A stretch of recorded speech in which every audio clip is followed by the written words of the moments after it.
I'm on.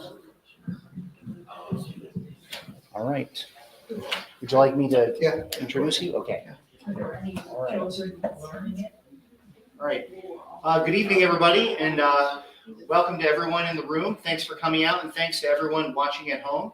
I'm Will Haynes of the Watkins Museum, and we're very delighted to host the Munsee Tribe, especially Mike Ford, who we've had as a guest speaker here before, and we want to congratulate them on their Humanities Kansas grant as well. So with that, I would like to I'll just add one final plug for the Watkins Museum. We currently have an exhibit titled From Then to Now, A Student History of Haskell Indian Nations University, which was developed by our curator and an intern, Jeff Pate, who was a Haskell student until he graduated this year. So that exhibit will be up through summer. But our main event tonight is a presentation by Mike Ford. So I'll turn it over to Mike. Please join me in welcoming him.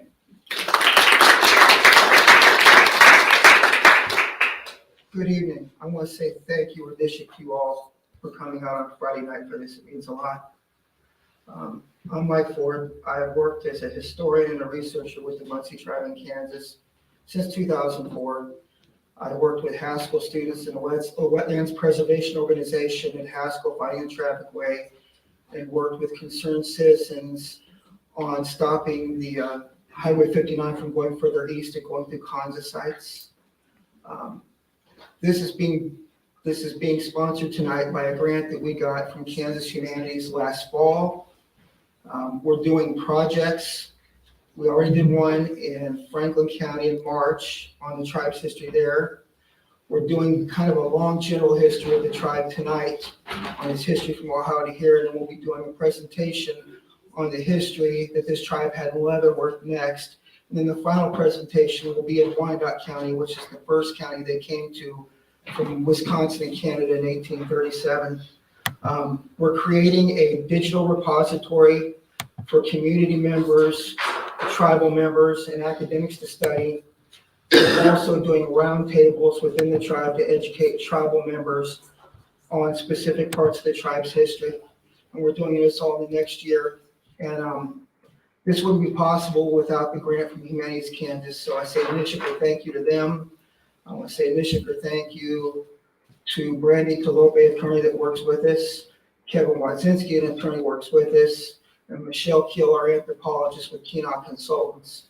She helped us with the grant. And I want to say initially thank you to Connie Hildebrandt, interim chairperson with the Munsee Tribe in Kansas, who's helping me here tonight with this presentation of the PowerPoint, and to the Munsee people that came out here from distance. Initially, thank you. The name of this project is Niiloona Munsiiw, which is Are Munsee, and it covers the history from Gnadenhutten to the Chippewa Hills. And just to start, Indian Territory was this area's name until 1854. By 1875, Kansas Territory was the state of Kansas, and 6 tribes remained here. The 4 tribes north of Topeka and the Chippewa and Christian Munsee Indians in Franklin County, Kansas. And the story begins with the Munsee removal from their homeland. The original Munsee homeland was the Hudson River Valley and western Long Island. Dutch colonists pushed the Munsee and related Lenape people to the colony of New Jersey by the 1680s. The Munsee Lenape people spent much of the 18th century being pushed across the colony of Pennsylvania by the fraudulent walking purchase of 1737 and the French and Indian War. Moravian missionaries had worked amongst Lenape and related tribes since the 1740s. They fled with their Christian Indian converts beyond the conflict and land loss. In the early 1770s, the Moravian mission towns of Gnadenhutten, Schönbrunn, and Salem had been established to the west. The Gnadenhutten massacre, March 8, 1782, led the surviving Christian or Munsee Indians to reestablish New Gnadenhutten in Michigan in 1782, before violence led them to flee east along Lake Erie to the Moravian missions of Pilgrim and Petquotting in the late 1780s. Israel Apachichin, the ancestor of the Munsee Caleb descendants in Franklin County, Kansas, died in this massacre. His wife Rachel and daughter Esther survived detainment at Captive Town and his son Jacob walked from Gnadenhutten to report the massacre to British authorities at Fort Detroit. Willapatchic's family and other survivors moved to Upper Canada in 1792, establishing the Moravian Mission Fairfield on the Thames River. The Christian or Munsee Indians were once again surrounded by conflict. American forces invaded Upper Canada to fight the British Empire and their native allies led by the Shawnee leader Tecumseh in the War of 1812. The Battle of Moraviantown was fought on October 5th, 1813, with the British Empire defeated. Furthermore, European settlement in the Thames River Valley pushed this tribe's ancestors to consider returning to the United States from Upper Canada. The other ancestral line of this tribe is linked to Leavenworth, a prominent Delaware chief who was baptized in 1789 and was exiled from his tribe at Fort Pittsburgh during the American Revolutionary War, barely escaping the Gnadenhutten massacre of 1782. During his exile, the Delaware tribe were removed to Indiana in the late 1790s, where Leavenworth rejoined them. His son, Charles Henry Kilbuck, an ancestor of the contemporary Kilbuck people, went to the new Fairfield Moravian Mission in Upper Canada when the Delaware tribe was again removed west around 1820, this time to Missouri. The Kilbucks had been aligned with the U.S. military in the Revolutionary War in the War of 1812, and this country treated them as allies. In 1823, President James Monroe acknowledged the loyalty of the Kilbucks and the tragedy at Gnadenhutten and offered 24,000 acres west of the Mississippi River if the Christian or Munsee Indians returned to the United States. This tribe's ancestors remained in Canada for 13 years when settler encroachment and the trauma of prior conflicts led this tribe to return to the United States. In early 1837, Moravian missionary Jesse Vogler led ancestors of this tribe west from the new Fairfield Moravian Mission to Detroit on the Thames River. At Detroit, a group of Christian or Munsee Indians and some Stockbridge Indians accompanied Reverend Vogler through lakes St. Clair, Huron, and Michigan to Green Bay. This tribe stayed with the Stockbridge and Brothertown Indians near Green Bay for a few months until the summer of 1837. As they decided to remove back to the United States, they arrived in Indian Territory, which is what both Kansas and Oklahoma were called at this point. In the early 19th century, eastern Kansas was the territory of the Dean-Siouan-speaking Kansa and Osage tribes. In 1825, these tribal nations signed treaties with the United States, giving away over 30 million acres of land for use of newly removed tribes and passage for settler trade on the Santa Fe Trail between Independence, Missouri and Santa Fe, Mexico territory. Shortly thereafter, the Indian Removal Act of 1830 brought the Delaware, Kickapoo, Iowa, and Sac and Fox to the Missouri River to this area. The majority of the tribes were moved to former Kansa territory from the Treaty of 1825. The Christian Munsee ancestors went by boat down the Wolf, Wisconsin, Mississippi, Missouri, and Kansas rivers, going on shore just west of the junction of the Missouri and Kansas rivers, where the Moravian Mission of Westfield was established on Delaware lands later sold to the Wyandotte Tribe. A second group of Christian Munsee Indians came to Westfield in the spring of 1838 from Wisconsin. The Christian or Munsee Indians settled around the Westfield Moravian Mission, and their children were educated at the mission schools at Westfield. Some were sent to the Shawnee Mission Manual Labor School across the Kansas River in present-day Fairway, Kansas, in the 1840s. This tribe was assigned to the Fort Leavenworth and Kansas Indian agencies during this time. Much of the following years were spent in uncertainty as this tribe dealt with hostilities from both the Wyandotte and Delaware tribes over their location on the tribe's territories. The Delaware tribe sold the Westfield Moravian Mission land to the Wyandotte tribe in an 1843 treaty as part of a larger reservation. As Indian Territory was subjected to the invasion of settlers, this tribe's host became increasingly hostile. Moreover, the executive order promising 24,000 acres to this tribe never materialized. In May 1851, Chief Frederick Samuel sent a letter to U.S. President Zachary Taylor asking him to honor the executive order. There was no reply. In 1853-54, settler pressures came to a head, and the Wyandotte Tribe forced this tribe to relinquish the Westfield land. The Kansas-Nebraska Act of 1854 forced 13 tribes in these two territories to sell off 13.5 million acres for Kansas and Nebraska statehood. The Delaware tribe was forced to sell off their buffalo hunting outlet to the west and lands in the vicinity of Leavenworth.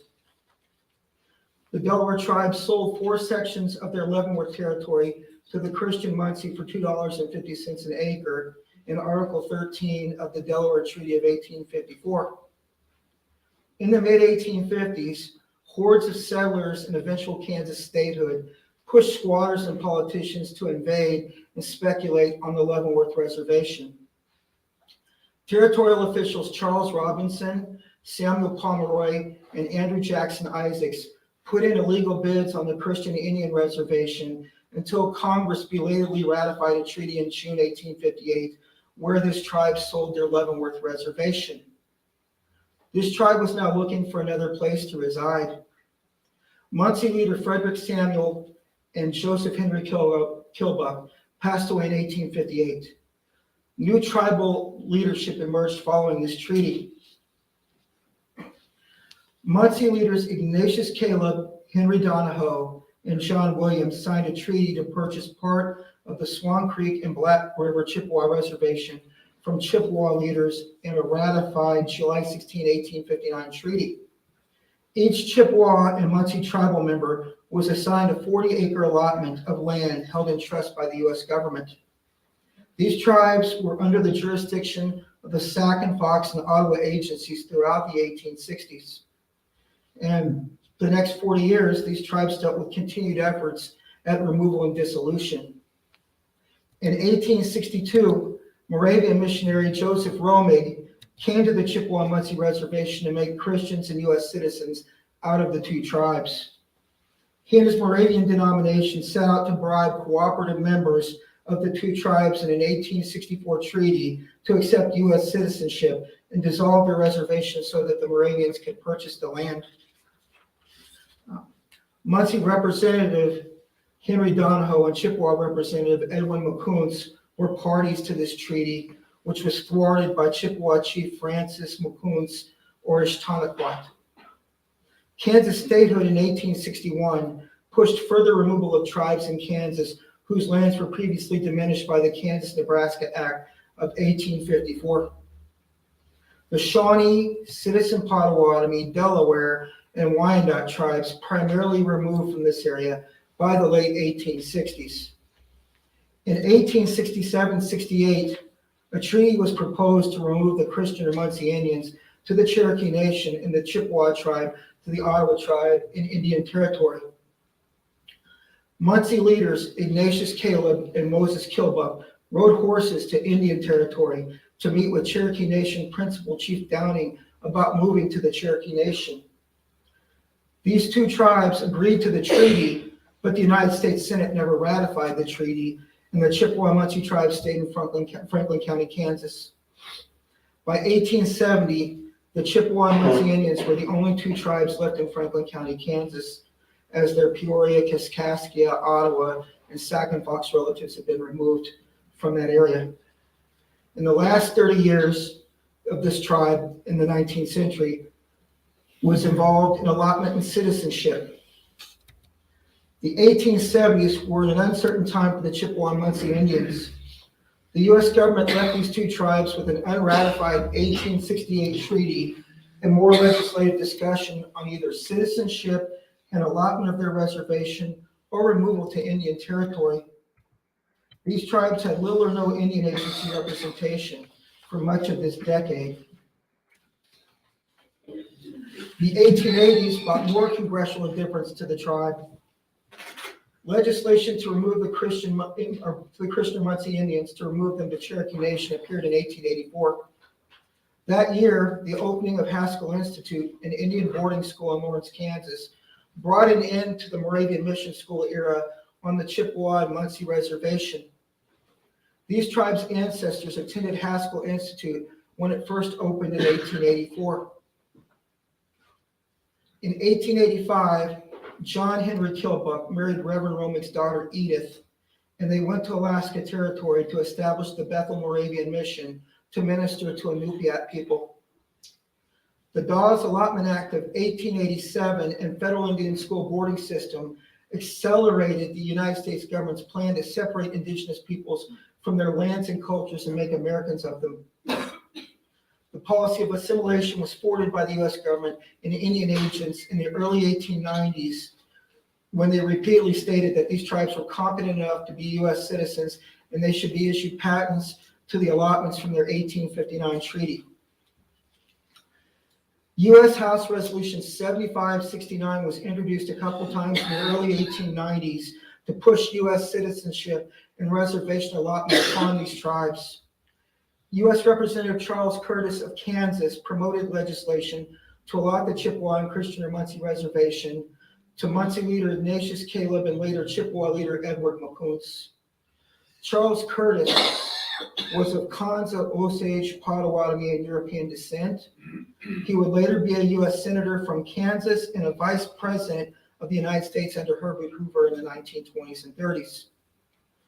In 1898, Charles Curtis of Kansas introduced the Curtis Amendment to the Dawes Allotment Act, pushing to allot the reservations of the Cherokee, Muskogee Creek, Choctaw, Chickasaw, and Seminole nations in the Indian Territory, which led to Oklahoma statehood in 1907.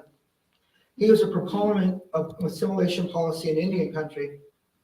U.S. Representative Charles Curtis' Chippewa and Munsee legislation was inserted into the 9th section of the Indian Appropriations Act of June 7, 1897, and became law. 2 years were needed to settle the affairs of these tribes. On November 8, 1900, the members of these two tribes gathered to receive patents to their allotment lands from their 1859 treaty and per capita payments from their treaty funds held by the U.S. Treasury. And this is a picture of that day on November 8, 1900, when they gathered to accept allotments and per capita payments from the Indian monies from Indian agent William Honnell, and Reverend Romig was there. And this is on the reservation. From that point on, they paid taxes on their allotments, and they were U.S. citizens, but their children were still taken to Indian boarding schools into the 1950s and 60s. And I'm going to introduce some elders here in a second. The woman sitting is Sibylla Caleb. Elliot was one of her husbands. He's buried in front of the Gritter House in Wyandotte County. She was an elder of the tribe. She was born in 1817 at New Fairfield, Ontario, Canada, and died in 1908 and is buried in the Chippewa Hills Munsee Cemetery out there, the Munsee Indian Cemetery. She spoke 6 to 8 different native languages, and she is the matriarch of 5 Munsee families whose descendants are here tonight. And standing is the daughter from one of her marriages, Josephine Wilcoxon Blake. Her mother handed down to her traditional language and traditional history and language and culture. And when Truman Mickelson, an ethnologist from the Smithsonian Institute, came to the Chippewa Hills in December of 1912 to interview for the Munsee language to get documentation of it, she volunteered 45 pages worth of information on the language, which I transcribed 2 years ago and for sale over there in a book that's transcribed from the papers that the Smithsonian had from when Mr. Mickelson went there. This is John Henry Kilbuck. He was the great-great-grandson of Leavenworth and the son of William Henry Kilbuck. He was born in 1861 on the Chippewa Munsee Res. He married Edith Romig in 1885. They went to Alaska Territory and established the Bethel Moravian Mission and translated the Bible into the Inupiat language. And there's a Kilbuck mountain range in Alaska named after them. And this is proof of their existence after 1900. They were under jurisdiction of the Haskell or Potawatomi Agency from 1901 to 1930. And this is the general data for histories. They had this for all the tribes that they considered under jurisdiction of the federal government in 1929. So they're still under jurisdiction of the government at that time. Members of 3 Christian Munsee families worked for the Bureau of Indian Affairs in agencies and boarding schools in the Midwestern and Western United States for many years. They worked all over at all numbers of Indian agencies. Some of them worked at Haskell, they worked in Montana and Arizona, and even in Washington, D.C. Every family of this tribe had members serving branches of the U.S. military, and tribal members Gregory Kilbuck and Jimmy Johnson. That's Gregory Kilbuck. He's a Nubiat in Munsee from Alaska. He's Chippewa Munsee from the Chippewa Hills and Ottawa area. They were awarded gold stars for their service in the Vietnam War, in which they lost their lives. Munsee children were taken to Haskell Indian High School into the 1950s. Members of this tribal community were invited by the Indian Claims Commission to become plaintiffs in the land claims involving the St. Mary's Treaty of 1818 for Delaware lands in Indiana in the early 1950s. Members of the Caleb and Spooner families would pursue financial compensation from this treaty all the way to the U.S. Supreme Court case Weeks v. Delaware Tribal Business Council in 1978. In the end, they were unsuccessful, but Cleo Caleb Church sought federal recognition for her Delaware Munsee tribe under the Bureau of Indian Affairs federal acknowledgement process that had just been established that year. Which leads us to the Munsee tribe today. This is a gathering that happened on May 20th, 2004 at the Pomona United Methodist Church. Connie and I were there, and other Munsee descendants were there. They were meeting there to propose a path forward for their acknowledgement. The Munsee tribe today in Kansas has 700 to 800 members. And over 50% of this tribe lives in Franklin County or local. Some of the people even live here in Lawrence. This tribe was created and displayed historical document exhibits at the Appanoose Community Museum and the Old Depot Museum in Franklin County, Kansas, and has participated in a historical exhibit fair in Lawrence, Kansas in recent years. Will be there tomorrow. Extensive document research has led to a sizable collection of historical documents for this tribal nation that is still growing. A Munsee language class was taught for a short time in the past 2 years. We're working to come up with a language book for this specific tribal community and not the tribal communities that are in Canada. We're going to come up with our own Munsee language book.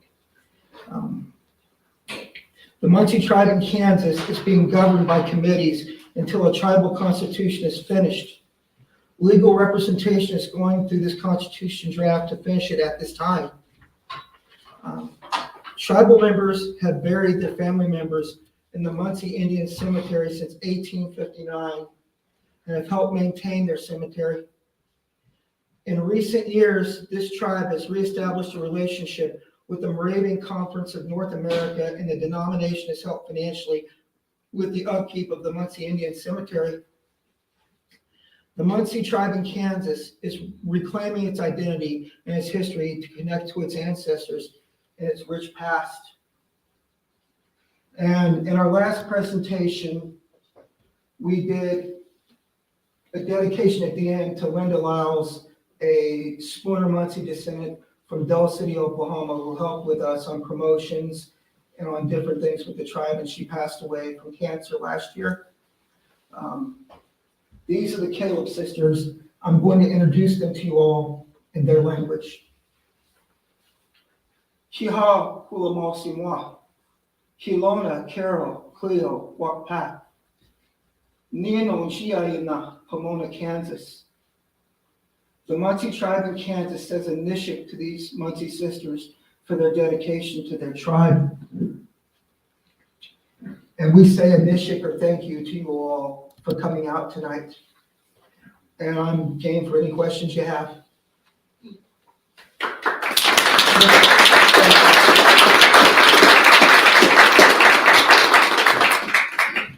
Mike, you mentioned that a historical document fair, I believe, tomorrow here in Lawrence. I believe I saw a news item about that. Could you It's in Leavenworth. in Leavenworth. Oh, okay. It's in Leavenworth. Could you describe what that's all about? We have, like with these presentations, we have specific historical boards to the 4 different areas that this tribe was at in Kansas between 1837 and now. And tomorrow we'll have historical document presentation of original documents that we scanned from National Archives for the period of time when the tribe was in Leavenworth from 1854 to 59, like maps of the reservation, the 1854 treaty where the Delawares sold the land to the Christian Indians, and the 1858 treaty where the Christian Indians sold the land to move out to the Pomona area. We'll have a lot of historical documents up there tomorrow to educate people there. And the Carroll Munsee Museum it's on is basically right on the border or either on what was the tribe's former reservation in Leavenworth, which includes part of St. Mary's College, all of the VA grounds, the Soldier Cemetery, and the Mount Munsee Cemetery, and a little bit of the area to the north, like 3 Mile, 5 Mile, 7 Mile Creek, were all part of their reservation. So that's what we'll be having on display tomorrow at Leavenworth. Tell me about the word Munsee. Minisink or Tuxit, that Minisink is where it comes from back east, or Patuxit or Tuxit. On the tribe's seal, or on the shirts, you have wolf, turkey, a turtle, and they were the wolf or the Wishaw. The Munsee were the wolf or Wishaw, part of the wolf and the turkey, and wolf and the turkey and the turtle, and Lenape identity.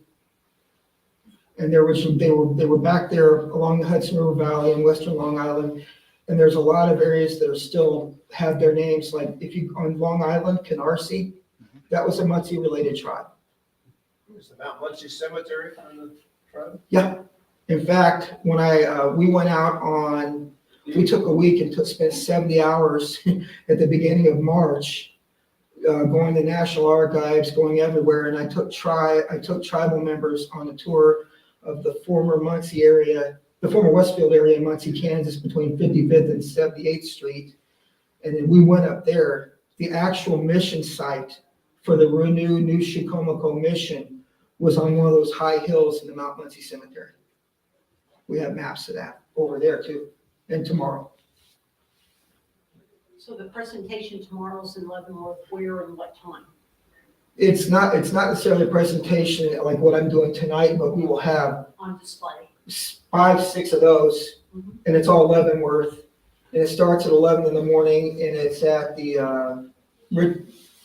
Richardson's the neighborhood where the res was, but it's at the Carroll Cell Museum in Leavenworth, just north of the VA and across from St. Mary's College on 4th Street as you're going north before you hit the restaurant strip. Is that right? Sounds good. Okay. Since you mentioned the name, or the question came up, was there a point in time that they became Christian Munsee? Yeah. Because they weren't always called that, right? No, Okay. I'll explain that. Moravian missionaries first came, some of them went to the Cherokees in the Carolinas and established missions there in the 1720s and 30s. But David Zeisberger and John Heck-Wilder came to the colony of New York, southern New York, on New York-New Jersey border, just west of New York City, in the late 1730s, early 1740s, and initially created Chicomico to convert Stockbridge people initially. But the colony of Pennsylvania didn't want the missionaries or the Indians there, so they ran them off. And so they went into north central Pennsylvania and established Gnadenhutten. These are some of the names: Gnadenhutten, Friedenshutten, Nain, Goshkashun, Wyalusing. They established Moravian missions in that area. And then the French and Indian War pushed them further to the west. And this tribe's history with the Moravians starts from 2 people: Leavenworth, who was a killbuck, who was pushed from the Delaware tribe for his support of the Americans in the Revolutionary War, and from Israel, or Willa Patcherson, whose baptized name was Israel. Those are the 2 ancestors of this tribe, and because of their support of the American colonies over the British, in some cases, the Delawares violently exiled them from the tribe, and so they had no choice. Well, Leavenworth exercised his own choice, but Israel became a Christian Indian, and in the late 1780s, Leavenworth became a convert, as did most of his family, but he had been a supporter of the Moravians since they came to the Delaware, Lenape, Mohican, and Munsee-related people in the 1750s. It was kind of a place where neutral indigenous people tried to stay safe and the whole American versus British thing in the Revolutionary War. And the Moravians followed them from Gnadenhutten, Schaumburg, Salem to New Gnadenhutten to New Fairfield, and then out here to Westfield, Renew, New Chicomaco, New Westfield out here. They followed them the whole way until the very end. So you're, I noticed some statements that kind of indicate you might be looking for state or federal recognition. Can't speak about that right now, but they've actually been pursuing it for about 60 years. Yeah. They were pursuing it through, at the same time, they were fighting for claims I talk about with the Weeks v. Delaware Tribal Business Council. They've been writing letters to people for a while, but that's, the history speaks for itself, but I can't talk about it. What about land base? Do you have a land base?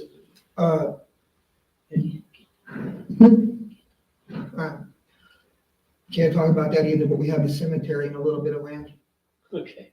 maybe 20 acres that was left out of 4,195 acres that became settler land. So we visited about this before. I wondered if you would talk a little bit about the connection to Haskell, because some of those, the Plate children and some of the others Oh, yeah. were there at the very beginning. Oh, yeah. It's this kind of unusual situation where they're both being recognized, Munsees, as citizens, but yet are still being Yeah, treated. that's the whole as quandary. Indian That's the whole- policy. That's the whole quandary of why they're not recognized right now. Exactly. Because of their proximity to here, a number of Munsees and Chippewas were taken to Haskell in September 1884. There's some stuff I can talk about, some stuff I can't talk about. I can say that there's 7 families of this tribe, and pretty much all of them were taken to Haskell in the 1880s, and 3 or 4 of the families were there when it opened. This family he speaks about specifically, the Plague family, had 4 sons and a daughter. They all graduated from Haskell. They all, before 1900, and they all worked for the BIA or the Department of Interior, one form or another, until the 30s. Everywhere. They were everywhere. I got 40, 50, 60 screenshots of records for them at all the different agencies and schools and stuff they worked at. They worked at Haskell. And they worked at, one of the places worked with the Department of Interior in Washington, D.C. And there's a professor, retired professor, Teresa Milk, who's an advocate of the tribe. She wrote a book on Haskell survival, and she mentions the Plague in her book, the Plague family in her book. Is that good? Yeah. Any other questions? Explain the significance of the artwork on your t-shirt. This is the Munsee. This is a spiritual symbol of the Lenape people. They were part, and I'm just going to be real clear about this, I'm Choctaw. But I grew up in Plainfield, Ohio, between Coshocton and Newcomerstown, and about a half hour from Gnadenhutten, where they were massacred. I grew up there almost 50 years ago. So I've versed myself on their history and respectful of it. But this is what I know. This is the Munsee. This is a spiritual figure of the Lenape people as a whole. This red and black face is at the top and the front of the Lenape longhouses as part of their traditional religion. That's what that is. Thank you. Any other questions? Well, thank you, Mike.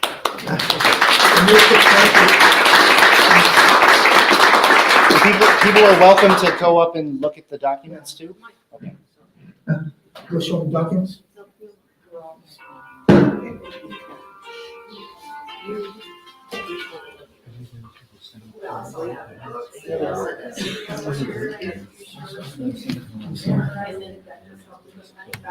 Yeah.